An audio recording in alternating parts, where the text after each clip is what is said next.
the boat flat. I was hiking a lot. And then I looked around, a lot of people were kind of heeled over, just sitting down. That's okay if you don't want to hike, or maybe you're too tired to hike or whatever, that's fine. But you can compensate by letting the sail out a little bit, and a flat boat is much better than a heeled over boat that's overpowered, right? So a lot of times, like, I would tack, and here was a boat here. I would tack like right here, really close to this person, and I just focused on keeping my boat flat, and that was it. Just keeping my boat flat, keeping my tails nice and trimmed, nice and straight. And after about 30 seconds, it kind of went to that, right? Because they were heeled over, this guy was heeled over, and they just kind of slide down and kept going. And by the end of the race, like, I was a good bit in front of them, just because they didn't have a flat boat. The next was boat handling, which I went over at the beginning. That was really important, especially for those starts, right? Like Patrick had a really good opportunity at one point where he could have port tacked. He hesitated a little bit, and then because he's a radial and that hesitation kills you, he was looking back, not looking at his sail, not looking at speed, right? Can I tack? Can I make it? And then by the time he was actually decided, okay, I could have tacked, now there's all these boats on top of him, and now he can't tack, right? So the start today was really pin favored. If you guys can all see this board here, it was sort of like this, where at times it was really hard to make it off the line on starboard at all, right? When the left shift came, you're trying to go off on starboard, you're getting headed down, the current's pushing you a little bit below the line, right? So you're fighting really, really hard to be on the line and right towards the pin so you can tack and cross. There's a couple other opportunities you could have done too, if you don't want to be in this kind of like mess of trying to win the pin, right? And I saw Sean do it a couple times. I saw Nathan do it a couple times. I think I saw Patrick do it once or twice. And that is, if you have a really favored end, right? So towards the end of the day, it turned more towards the left being the favored end, right? If you got into the left breeze, you got a left shift, you tacked, you were lifted all the way to the mark, and when you got to the mark, you found you were better off than the guys who went to the right. What you can do is, instead of starting in the middle and then watching all these guys tack and cross you at the pin and then sailing straight, is you want to be out first, right? So there's a thing called lanes in sailing, or ladder rungs, right? So if you would diagram a course like this, where here's your windward mark, if you take, let's say, a port lay line, right, and you just kind of draw lines going down, we call those ladder rungs. They go both ways, right? So here's our starboard ladder rungs. So the fastest pathway to get from the start to this windward mark is a perfect connection of these ladder rungs, right? You're going to sail this angle, then you're going to tack and go on the starboard side, then you're going to tack and sail on the port angle, right? And the way you want to try to connect that is by sailing the lifted tack. So going out to the left side, sailing the lifted ladder rung, taking the lifted tack back to the mark, or like it was earlier in the day, getting to the right side, tacking with a right lift, and then coming back to the mark on the right ladder rung. So what you could have done at the start, instead of being at the pin, is tack immediately at go at the boat, right? Because there's nobody at the boat, they're all fighting for the pin, you kind of got like a prime area where no one's gonna bother you. There's not much like pressure. If you don't make the mark, you're gonna have to jibe around, or maybe you're not gonna even be able to tack because there's so many people there, right? Start completely at the boat and tack as soon as possible, right? Because at the end of the day, it turned out that the left side was lifted. So if you were on port, you're sailing the lifted tack, right? And the lifted tack gets us closer to the mark. So if we sail any point on starboard, we're sailing a headed tack and we're not going as close to the mark as we possibly could. So what the move is, and this is getting more into the tactics of it, is, or strategy of it, is at go, start more towards the boat, tack and sail the lift early, right? Once you sail the lift early, you got all these people sailing a header going towards the left, right? And once you sail that lift early, you're gaining distance to the mark before everyone else at the start, right? And it wasn't only shifting left. There was predominantly shifting left at the end of the day. Like, we had some really good left shifts, but we also had some good right shifts coming back too. So my thinking for today was, first I started at the pin. If I couldn't have started at the pin, I would have absolutely started at the boat and then tacked at go, because the left side was such an important, sailing on port, sailing the lift attack was such an important move just to get higher up the course, that I wasn't going to sacrifice that by trying to get jumbled up in here and getting held out far to the left, right? So what I wanted to do is start at the pin, tack, sail the lifted tack until I got to that right shift that came down eventually, and then once I got that right shift, tack and take it back to everybody who went to the left, right? So now I'm sailing a lifted tack right at go until I get headed, and then I tack, sail another lifted tack to all the people on the left, right?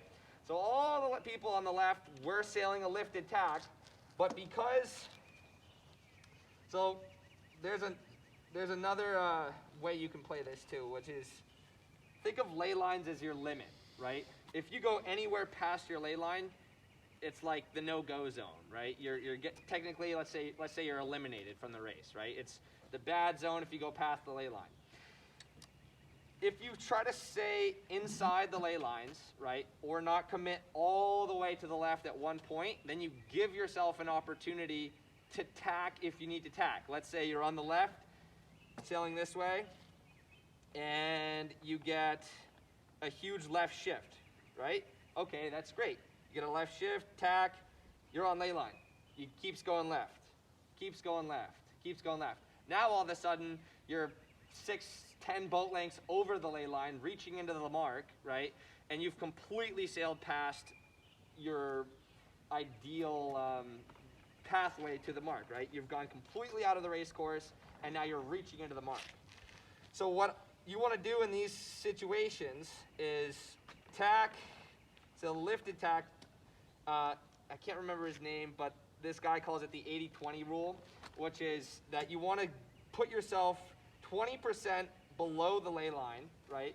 Always give yourself 20% of the ley line, as in, if this was the actual ley line, then let's say 20% down the course, that's your new limit, right? You don't want to go past that line, and then vice versa the other way, and then you want to sail this ley line, so in the case that you get a left shift, you have more space to come back up, or if you get a right shift and say you're down here, then you can tack out and come to the far ley line, right, the end ley line, and then tack back, and maybe you get another shift, right?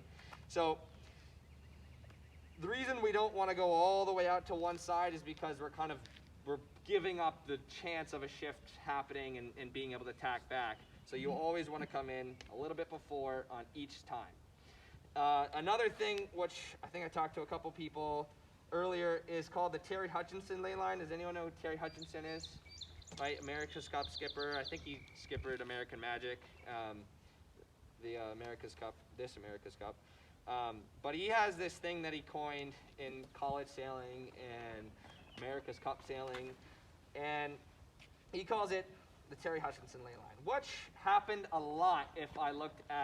When I look back on all the people coming in on the starboard ley line, this is something that happened a lot, which is people stack up like this, right? And they come into the mark, and say they get on the line early. Let's say there's a long train. Oop, that guy's going backwards. Let's say there's a long train of boats, kind of all like this, which was what happened at one point or another, right? Then you got this guy here. Okay, let's say we're this boat. You're not making the mark, and you're probably thinking, damn, I have to tack and duck all these guys and then come back out here, at which point you've lost every single opportunity to pass. So what the Terry Hutchinson ley line is wait until the last possible moment, right? So if you tack now, right, you've got all this space to the port ley line that you're giving up for something else to happen. Maybe you get a big left shift, and now everyone's headed into you, and you can tack and cross. Maybe you get a big right shift, and now you're on the ley line, and you can actually make the mark. But what typically happens in this fashion is that using this space, all these boats are giving each other bad air, right? So they look like they're all close together, but because they're on the starboard ley line early, which is what happened a couple times, is they're all going to be slowing each other down. And when they slow each other down, separation occurs, and now instead of tacking and ducking the entire fleet, maybe this guy fell back a little bit, this guy fell back a little bit, right? Something like that. And now there's a hole that you can tack into, and instead of rounding last, you can round third or fourth, or maybe even first. Does that make sense to everybody? So that's what I was thinking about a little bit today. I think Nathan had a really good tack on starboard ley line, and he was going to round the mark first, and I just kind of waited until the last second. I got to the port ley line, tacked and ducked him, and then what he should have done is he should have tacked immediately to hold me out so that I can't tack. But it turned out that I went like this. I tacked, ducked, tacked back, and then as he was tacking, now I'm on starboard, and then I got him, right? But if I had tacked earlier and then ducked him and then came back, then he would have had plenty of time to just sail, tack, come around the mark, and then tack back and round the mark in first. I waited until the last possible moment to the ley line, tacked and ducked at the last possible moment, tacked back, and then he had to rush all of his tacks, and that's what allowed me to round in front of him. So today was a lot about flat boat, nice speed, good tacks, meaning slow tacks, letting the sail out when you flatten, and then just making sure you're not sending it all the way to one side, right? Playing the little shifts and the little righties that come in, the little lefties that come in, sailing the lifted tack at all times, and a big thing today was not sailing in bad air, right? So if you were sailing in bad air, like I made a point to tack on almost every single person that I was near, right? Just because I wanted to keep them behind me. And when I tacked on them, they just sat there and then just kind of stayed there, right? If this were me and someone tacked on me, as soon as they finished their tack, I'd be out. I'd tack back, get back into clear air, and then come back, right? Because I can't do anything if I'm going slow with somebody covering me. Yeah, it might be exactly what I want you to do. Like I tack on you, so I want you to tack out. But a lot of times, like it happened on the left, where I think a couple people might have tacked on me, and then I tacked back, and then went out to the left a little bit more, and came back, and all of a sudden I was lifted. I know a lot of people went more to the left, came back, and then were a lot closer to me, right? So the biggest thing is just don't sail in bad air. If someone tacks on you, get out immediately. Any questions? I guess I'll just make a comment about your tacking and get to the point where your tacking isn't an obstacle to your progress to the mark, so that you do escape when you can, and you're not really giving anything up. You don't feel like, oh, I'm just stuck, or you're just lazy about tacking and you always go to a ley line, so you only have to do it once because I'm not that good at tacking. Get good at tacking so that changing directions is not an obstacle about getting yourself to the position you really want to be in, okay? And the only other thing I might just add is saying that sometimes that port ley line isn't actually to the mark, that your port ley line is actually to the zone, the bottom of the zone, so that when you get there, you aren't in a position of having to tack in the zone and having to deal with all of that Rule 18 stuff, tacking in the zone. So. Yeah, and I'll just add to that real quickly is the only way to get better at tacking is tacking. That's it. You just gotta tack. I know when I was training and learning how to tack, I think I went out and had a number, and I tacked 400 times upwind, jibed 400 times downwind, and then just went in. So I just tack, tack, tack, tack, tack, tack, tack, tack, tack, tack. Spent like 4 hours out there just tacking and jibing, and then I came in. So it's just more tacks you do, the better you are at it. There's no other way to get better than just to tack. I used to take my key out of my coach boat and make my kids tow me in, and they would be jibing on the way in. That was how I taught them how to jibe 420s. Is, I'm out of gas. Sorry, I don't know what happened. Tow me in, and you jibe on the whistle on the way in with a boat behind you, and I can watch them jibe all the time. Yep. Wow. They hated me for that. They got good at it. Yeah, exactly. So any questions? Nathan, I think you might have a question about how to have the main sheet on your feet to attack.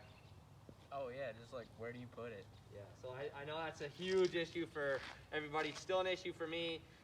The way I like to set up my boat is I tie my main sheet off at one end, right? So whether that's at the eyelet in the back, it's always at the back of the boat, whether that's through the eyelet, through a bungee, right? I always tie off one end of my main sheet, that way the only knots I'm gonna have is slip knots.